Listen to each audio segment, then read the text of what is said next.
Également, c'est notre rendez-vous du mois avec Isabelle Padoula, qui est directrice générale du journal La Gazette de la Mauricie. Bonjour Isabelle. Bonjour. Encore une belle édition ce mois-ci. On rappelle que vous soulignez votre 40e anniversaire. On ne ira pas trop vite.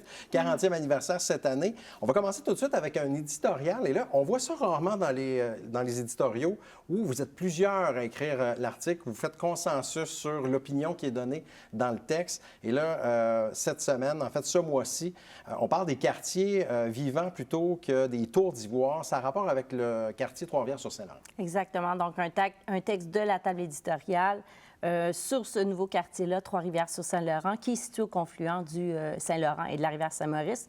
Donc, il y a des multiples condos exclusifs qui ont été érigés sur un site qui représentait pourtant plusieurs autres possibilités, que ce soit au niveau des espaces verts, au niveau de la mixité sociale. Donc, c'est un article qui soulève évidemment la question du logement et qui cite des modèles différents en habitation qui pourraient inspirer et qui ne considèrent pas le logement comme un outil de spéculation. OK. Comme je l'ai dit, vous êtes plusieurs à écrire l'éditorial. Oui, la table éditoriale, ça fait, je ne sais pas exactement, là, mais presque 2 ans.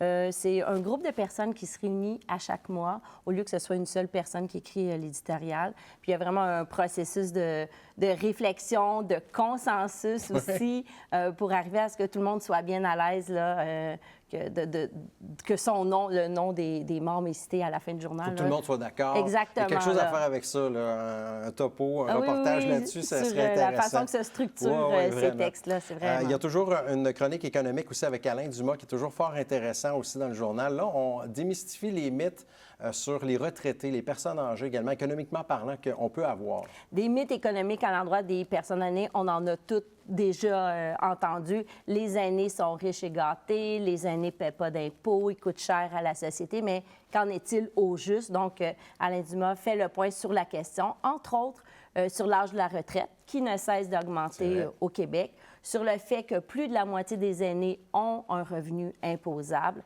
Donc, c'est un article qui nous permet de constater que les préjugés l'emportent trop souvent sur les faits. C'est vrai que c'est loin d'être tous les aînés qui ont des retraites dorées en Floride. Hein? C'est pas le cas partout. Non. C'est pas le cas de tout le monde. Il y a la crise climatique également qui nous intéresse aussi. Expliquer aux moins de 10 ans une BDS qui est allée d'un livre aussi, vous l'avez rencontré. Le livre qui s'intitule « La crise climatique, la comprendre et y faire face ». C'est un premier tome d'une collection destinée aux jeunes de 10 ans et plus qui explore les impacts des changements climatiques. L'auteur est Chloé Germain-Terrien, qui est résidente de Saint-Stanislas, et c'est une vulgarisatrice graphique. Donc, elle met son talent au service de la sensibilisation en traduisant des enjeux scientifiques qui sont complexes.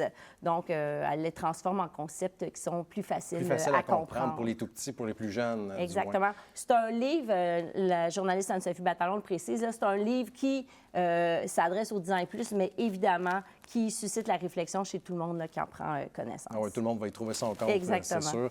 Autre livre également dont il est question dans la Gazette ce mois-ci, le roman Amiante. C'est le premier roman de Sébastien Dulude qui n'est pas originaire de la région, mais qui est étudié à Trois-Rivières. Oui, c'est un livre qui fait beaucoup parler de lui. C'est un roman qui nous plonge dans l'univers de Thetford Mines en 1990. En 1986, l'auteur Sébastien Dulude est natif de Thetford Mines, a fait son enfance, mais il s'est envenu par la suite à Trois-Rivières. Il est d'ailleurs détenteur d'un doctorat en lettres de l'UQTR. Donc, notre journaliste David Leblanc l'a rencontré, puis il se remémore dans l'article ensemble ses années à Trois-Rivières, ses intérêts, son évolution, ses influences, bref, un tour de son parcours.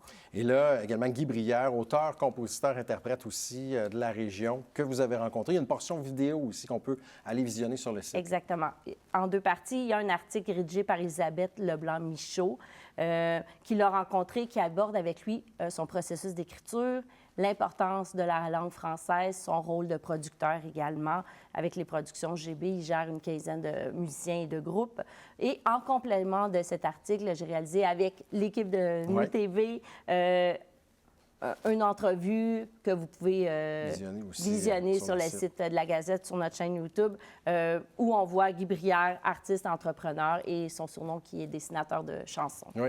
Et là, je l'ai dit tantôt, on souligne le 40e anniversaire ces temps-ci de la Gazette. Et à chaque mois, on a un ambassadeur du mois. Et là, c'est ce mois-ci, Geneviève Forcier. Geneviève Forcier, qui est la nouvelle directrice générale de Fonds Mauricie. Donc, j'en ai profité pour lui poser des questions aussi sur le microcrédit. Donc, c'est une entrevue qu'on peut lire dans la dernière édition de la Gazette de la Mauricie et également qui est disponible aussi en vidéo sur le site de la Gazette toujours. Geneviève Forcier relevait aussi une corrélation intéressante entre Fort Mauricie et la Gazette. Elle dit dans son entrevue, « La Gazette donne une voix à celles et ceux qui n'en ont pas, tandis que Fort Mauricie donne des moyens à celles et ceux qui n'en ont pas. » C'est bien dit. Il y a quelque chose de fort intéressant aussi. Vous avez demandé à des élèves des écoles de la région de faire des caricatures du nouveau président des États-Unis, Donald Trump. Ça se retrouve dans l'édition du mois aussi. Oui, donc on a mis l'ensemble Il y en a qui sont diffusés dans la version papier, puis il y en a un petit peu plus dans la version web. Donc, en fait, ces élèves-là ont été accompagnés par la caricaturiste professionnelle Fanny Levasseur. Donc, des élèves de 3 écoles primaires et secondaires de Trois-Rivières qui ont participé à des ateliers de caricature. Elle leur demandait d'illustrer certaines personnalités de la scène publique internationale, dont, entre autres, l'incontournable Donald Trump. Puis elle leur avait dit de les représenter en lien avec la populaire émission Les Simpsons. Donc, c'est pour ça qu'ils ont un petit air oui, non, c'est bon. Les dessins sont très beaux. Puis en terminant également, on peut aller faire un tour sur votre site. Il y a des balados à écouter, entre autres un fort intéressant avec MC Gilles qui est là présent. Il y en a plein d'autres aussi. Il y en a plein d'autres. On en a un intéressant là, sur la réalité autochtone avec les rencontres du Nitaskinan également. Donc, plusieurs racines mauriciennes. Il y a plusieurs balados là, qui sont disponibles, qui changent des balados masculins. Oui, tout à fait. C'est vrai, tu as bien raison. Merci beaucoup, Isabelle. On se retrouve le mois prochain. Merci beaucoup d'avoir été là.